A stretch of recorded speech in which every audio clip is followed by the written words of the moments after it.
One, go. Hi, I'm Jam. Hi, I'm Yui. Today we're going to explain what's inside of this bGeigie Nano kit. Good. Let's get started. Open the bag.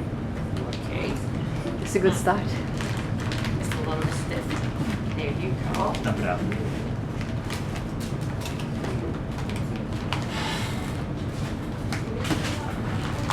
Okay.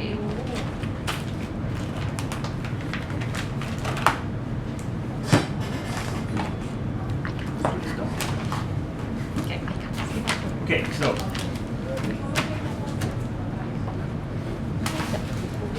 this is the Pelican case, and there's some delicate parts in here which I'll show you in a minute. This is the SD card, which will hold the data. There are two. Actually, this is an adapter, so that because it's a micro SD, so it'll fit in most computer slots. Okay. Okay. Some of the cards, they don't come with the adapter, depending which ones were cheap that week. Okay. This is a strap for putting on the car, which also is the last thing we use, and a buckle. So let's reuse those last ones set those aside. Okay. There's a sticker sheet which you have to cut up with scissors to be able to put labels on the devices. You can get creative with that. Okay. This is double back foam tape, which we'll use to put some of the parts together inside when we get the bag. Okay. This bag is the small hardware bag, so it has screws and a few little bits of plastic and some rubber feet that we'll use for the mechanical parts. Okay. This bag is the small electronic parts. It has resistors and connectors and a transistor and switches and things in it. And that'll be some of the very first steps of assembly. In this bag, these are daughter boards or some of the sub-modules. This is an Arduino, a small Arduino that's called a FIO. It's the brains of the system. It'll run the firmware and control the whole system. Okay. This is a brain. Yes. This one, I'm not going to open it right now, I'll do that later, is the iterate board, which is the high voltage circuit board that controls the radiation sensor itself. That's one of the last things we'll put in. Okay. This is actually another Arduino, but it's a very specialized one. It's only programmed just to write to the SD card. So it's kind of like a floppy drive or that you have in a computer. You put the SD card in it and it takes care of writing files to the SD card. This is the GPS receiver. It listens to signals from satellites in orbit and figures out the exact time and position so we can record it on the device. And this one, wrapped all in bubble wrap, is the OLED display. It's really wrapped securely because it's glass, and so it's easy to break, so it's very useful. Any questions? I think I'm okay. Okay, inside the Pelican case, there's a little stack of sheets here.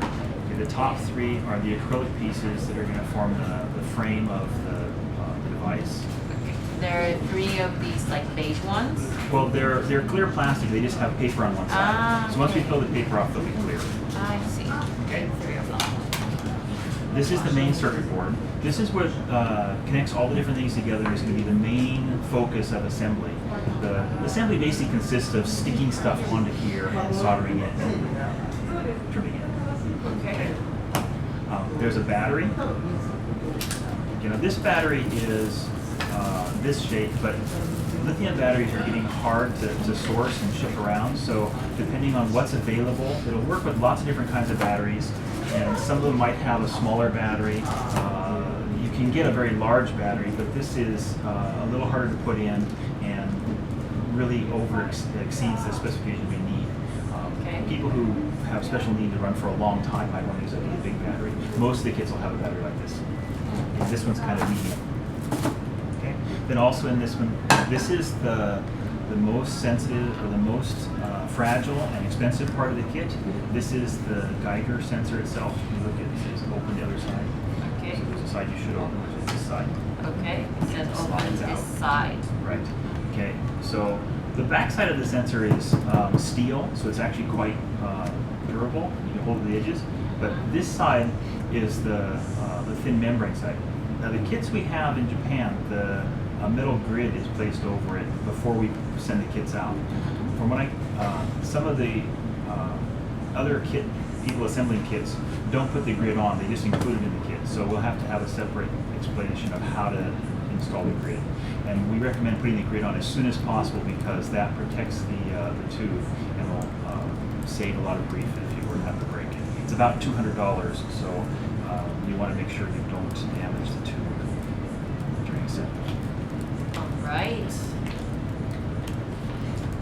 Okay, in the next video we'll tell you what tools you need to build the kit and what kind of workspace and how to get started.